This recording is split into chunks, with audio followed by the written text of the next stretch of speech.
বাংলাদেশে সংখ্যালঘু জনগোষ্ঠী আগের চেয়ে বেশি নিরাপত্তা পাচ্ছে।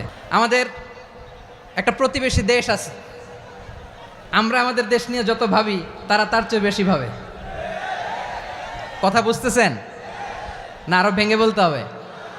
হ্যাঁ, আমরা আমাদের দেশ নিয়ে যত উদ্বিগ্ন, এদের আরো টেনশন বেশি। বলেন, আমাদের দেশে শান্তি আছে না নাই?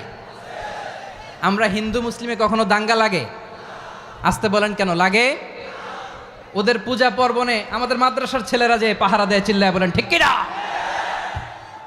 আমাদের তাফসির মাহফিলের সময় ওরা ডিস্টার্ব করেন, ঢোল বাজায় না। ওদের পূজা পার্বণের সময় আমাদের তাফসির মাহফিলের ডেট হলে আমরা চেঞ্জ করে দেই। সুবহানাল্লাহ, কি সাম্প্রদায়িক সম্প্রীতির রোল মডেল। আর ওই বাংলাদেশের ব্যাপারে তারা অনেক ডিসইনফরমেশন ছড়াচ্ছিল। ভারতের অনেকগুলো গণমাধ্যম, আমি জেনারেলাইজ করব না, আমাদের প্রতিবেশী দেশের সব গণমাধ্যমকে আমি দোষ দিতে চাই না, অনেকগুলো গণমাধ্যম তারা ডিসইনফরমেশন শেয়ার করেছে। ডিসইনফরমেশন আর মিস ইনফরমেশনের পার্থক্য আছে। মিস ইনফরমেশন না জেনে ভুল বুঝে একটা মিথ্যা বা ভুল তথ্য ছড়িয়ে দেয়া, এটার ক্ষমা আছে, এটার কি আছে? আর ডিসইনফরমেশন মানে ইচ্ছা করে, প্ল্যান করে, ম্যাপ করে, ছক এঁকে মিথ্যা, গুজব, রটনা সোশ্যাল মিডিয়ায় ছড়ানো, এটার ক্ষমা আছে? আওয়াজ করে বলেন, ক্ষমা আছে? ভারতের কিছু গণমাধ্যম তাই করেছে, আমরা ব্যথিত হয়েছি, আমাদের হৃদয়ে রক্তক্ষরণ হয়েছে। আমাদের প্রতিবেশী দেশকে বলতে চাই, আমাদের দেশ নিয়ে আপনাদের ভাবার দরকার নাই, নিজের চরকায় তেল দেন, নিজের দেশ নিয়ে ভাবেন। গত মাসের ভয়েস অফ আমেরিকার রিপোর্ট, বাংলাদেশে সংখ্যালঘু জনগোষ্ঠী আগের চেয়ে বেশি নিরাপত্তা পাচ্ছে। Report voice of America, Muslim report নাকি? মুসলিম জরিপ, ভয়েস অফ আমেরিকা। কথা বুঝে নাই বোধহয়। ভয়েস অফ আমেরিকা কি আমাদের রিপোর্ট? না, ভয়েস অফ আমেরিকার জরিপ, বাংলাদেশের সংখ্যালঘু জনগোষ্ঠী আগের চেয়ে ভালো নিরাপত্তা পাচ্ছে। শুধু এখানেই শেষ না, মাইক্রোসফটের একটা জরিপ শোনায় আপনাদেরকে। তারা সারা পৃথিবীতে গুজব, ভুয়া আর মিথ্যা নিউজ ছড়ানোতে কোন দেশ সেরা একটা রিপোর্ট করেছে। এর মধ্যে 1 নম্বরে এসেছে ভারতের নাম। মাইক্রোসফট তো মুসলমানরা চালায় না? কথা বোঝে নাই বোধহয়। প্রতিবেশী দেশকে বলবো, আপনারা নিজের চরকায় তেল দেন, আপনারাও শান্তিতে থাকেন, আমাদেরকেও শান্তিতে থাকতে দেন। সব চেঞ্জ করা যায়, প্রতিবেশী চেঞ্জ করা যায় না। আমাদের ল্যান্ড তাদের ল্যান্ড, পাশাপাশি। আমরা চাই তারাও সুখে থাক, আমরাও সুখে থাকি, ঠিক কিনা? কিন্তু প্রতিবেশী হলে বন্ধুত্বপূর্ণ আচরণ করতে হয়। প্রতিবেশী যদি বন্ধু না হয়ে প্রভু হতে চায়, এরকম দানব প্রতিবেশী কেউ চায় না। ভারত যদি বন্ধুত্ব উপহার দেয়, আমরাও বন্ধুত্ব দিব, কি বলেন? তারা যদি বন্ধুসুলভ আচরণ করে, আমরাও বন্ধুত্ব উপহার দেব। কারণ আমাদের পররাষ্ট্র নীতি হচ্ছে সবার সাথে বন্ধুত্ব, কারোর সাথে বৈরিতা নয়। আলহামদুলিল্লাহ বলেন, কত চমৎকার পলিসি আমাদের। আমরা নির্বিবাদী, আমরা বাংলাদেশিরা শান্তিকামী, we are proud of that. এজন্য আমরা গর্ববোধ করি। আমাদের পররাষ্ট্র নীতি সবার সাথে বন্ধুত্ব, কারোর সাথে শত্রুতা নয়। তাই প্রতিবেশী দেশকে বলবো, আমার ভাইয়েরা, আপনারাও আমাদের ভাই, বন্ধুত্ব দিলে বন্ধুত্ব পাবেন। বন্ধুত্ব ইজ ওয়েলকাম, দাদাগিরি নয়। বন্ধুত্ব ওয়েলকাম, দাদাগিরি নয়, লাউড অ্যান্ড ক্লিয়ার। ভারত যদি বন্ধুত্ব দেখায়, বন্ধুত্ব পাবে। কিন্তু ভারত যদি বাংলাদেশে আধিপত্যবাদ বিস্তার করতে চায়, বাংলাদেশের 18 কোটি জনগণ সেটা রুখে দেবে।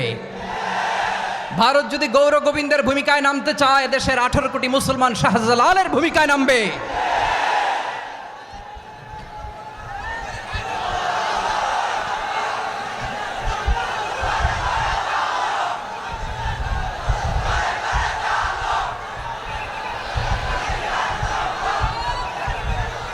প্রিয় ভাইয়েরা, আমরা বন্ধুত্বে বিশ্বাসী, শত্রুতায় নই, ঠিক কিনা বলেন? আল্লাহ আমাদেরকে বোঝার তৌফিক দান করুক। তাহলে এই যে তারা বলেছে এদেশে সংখ্যালঘুরা কষ্টে আছে, দুঃখে আছে, এটা কি ঠিক? বলেন, এটা কি ঠিক? না, তারা ডিসইনফরমেশন শেয়ার করেছে, এটা ঠিক নয়। আমার প্রতিবেশী বন্ধু রাষ্ট্রকে বলবো, আপনারা এটা করবেন না, এটা করবেন না। আমরা শান্তিতে আছি, আপনারাও শান্তিতে থাকেন, আমাদেরকেও শান্তিতে থাকতে দেন। এই যে চিটাগাংয়ের অ্যাডভোকেট আলিফ হত্যাকাণ্ডে গোটা বাংলাদেশ আমরা ধৈর্যের পরাকাষ্ঠা দেখিয়েছে, চিল্লায় বলেন ঠিক কিনা? আমাদের নেতা আমাদেরকে ডেকেছে, আমরা শান্ত থেকেছি। আমরা শান্ত থাকতে চাই, আমরা ঐক্যবদ্ধ থাকতে চাই, যে কোনো ষড়যন্ত্র রুখে দেওয়ার জন্য ঐক্যবদ্ধ প্রচেষ্টার কোনো বিকল্প নাই। তাই আজকের আলোচনার ছোট্ট একটা টপিক আমি শিরোনাম ঠিক করেছি, আমাদের জীবনে, সমাজ জীবনে, ধর্মীয় জীবনে, রাষ্ট্রীয় জীবনে ঐক্যবদ্ধ থাকার গুরুত্ব। এবার আওয়াজ করে পেকুয়ার ভাইয়েরা বলেন, আমরা ঐক্যবদ্ধ জীবনযাপন করতে চাই কি চাই না? আল্লাহ তাআলা সে নির্দেশনাই দিচ্ছেন। আল্লাহ তাআলা ইরশাদ করছেন, ওয়া'তাসিমু বিহাবলিল্লাহি জামিআন ওয়া লা তাফাররাকু ওয়াযকুরু নি'মাতাল্লাহি আলাইকুম إذ كنتم أعداء فألف بين قلوبكم فأصبحتم بنعمته إخوانا وكنتم على شفا حفرة من النار فأنقذكم منها كذلك يبين الله لكم آياته لعلكم تهتدون الله أكبر পড়েন। আল্লাহ বললেন, ও গোলামেরা শোনো, ওয়া'তাসিমু বিহাবলিল্লাহি জামিআ, ও আমার গোলামেরা সবাই মিলে আল্লাহর রশিকে আঁকড়ে ধরো। আল্লাহর রশি হলো ইসলাম, আল্লাহর রশি হলো কোরআন। আল্লাহ বললেন, কোরআনকে আঁকড়ে ধরো, ইসলামকে আঁকড়ে ধরো। একা একা আঁকড়ে ধরলে চলবে না, জামিয়া, সবাই মিলে আঁকড়ে ধরো। এই আদেশটা আমাদের জন্য দান করেছেন কে? আল্লাহ তাআলার নির্দেশ, ওয়া'তাসিমু বিহাবলিল্লাহি জামিআ, সবাই মিলে আল্লাহর রশিকে আঁকড়ে ধরো। হাবলুল্লাহ মানে আল্লাহর রশি। হাবলুল্লাহ মানে কি? রশি। এই হাবলুল্লাহ আল্লাহর রশি বা আল্লাহর রজ্জু দ্বারা উদ্দেশ্য হচ্ছে ইসলাম। আল্লাহর রশি দ্বারা উদ্দেশ্য কি? তাফসিরে অনেক ব্যাখ্যা এসেছে। এরকম পরিস্থিতিতে তাফসিরের সূক্ষ্ম সূক্ষ্ম বিষয়গুলো আমরা শোনাতে চাই, কিন্তু পরিবেশ হয়ে ওঠে না। আল্লাহর রজ্জু বা আল্লাহর রশি দ্বারা উদ্দেশ্য হচ্ছে ইসলাম। আল্লাহর রজ্জু বা আল্লাহর রশি দ্বারা উদ্দেশ্য হচ্ছে কোরআন, কারণ কোরআন আমাদেরকে ঐক্যবদ্ধ করে, ইসলাম আমাদেরকে ঐক্যবদ্ধ করে। চিল্লায় বলেন ঠিক কিনা? এজন্য আল্লাহ বললেন, তোমরা আমার রশিকে আঁকড়ে ধরো, বিচ্ছিন্ন হয়ে না। আমার দেয়া নেয়ামতগুলো স্মরণ করো। যখন তোমরা ছিলে শত্রু, তোমাদের মধ্যে হৃদয়ে আমি আল্লাহ ভালোবাসা ঢেলে দিলাম, ফলে তোমরা সবাই ভাই ভাই হয়ে গেলে। তোমরা সবাই ছিলে জাহান্নামের কিনারায়, জ্বলন্ত অগ্নিকাণ্ডের পাশে। আমি আল্লাহ দয়া করে ঈমানের বদৌলতে তোমাদেরকে আগুন থেকে ফেরালাম। আমি আল্লাহ দয়া করে তোমাদেরকে জান্নাতের পথ দেখিয়ে দিলাম। সুবহানাল্লাহ পড়েন। এমন পথ দেখালাম যেই পথ তোমাদেরকে জান্নাতে নিয়ে যাবে, পথের দিশা তোমরা পাবে। লাআল্লাকুম তাহতাদুন। প্রিয় ভাইরা, তাহলে আমাদের যে ঐক্যবদ্ধ থাকতে হবে, এই নির্দেশটা কার? নাকি মন মতো আমি বানায় বলতেছি? আওয়াজ করে বলুন, নির্দেশটা কার? আল্লাহর। তাহলে আমাদেরকে ঐক্যবদ্ধ জীবনযাপন করতে হবে। প্রিয় ভাইরা, ইসলাম আমাদেরকে ঐক্যবদ্ধ করে। ইসলাম আমাদেরকে কি করে? সংঘবদ্ধ করে, ঐক্যবদ্ধ করে। বিচ্ছিন্ন হওয়া যাবে না।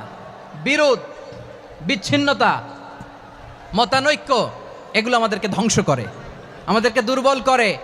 আর আমাদের ঐক্যবদ্ধ প্রচেষ্টা আমাদেরকে বিজয়ের দিকে এক ধাপ এগিয়ে নেয়। চিল্লায় বলেন ঠিক কিনা? এজন্য আল্লাহ বললেন, ওয়া'তাসিমু বিহাবলিল্লাহি জামিআ, তোমরা আল্লাহর রশিকে আঁকড়ে ধরো, তোমরা ঐক্যবদ্ধ জীবন যাপন করো, তোমরা বিচ্ছিন্ন হয়েও না। বিচ্ছিন্ন হইলে লস, ঐক্যবদ্ধ হলে সেখানে কল্যাণ আছে না?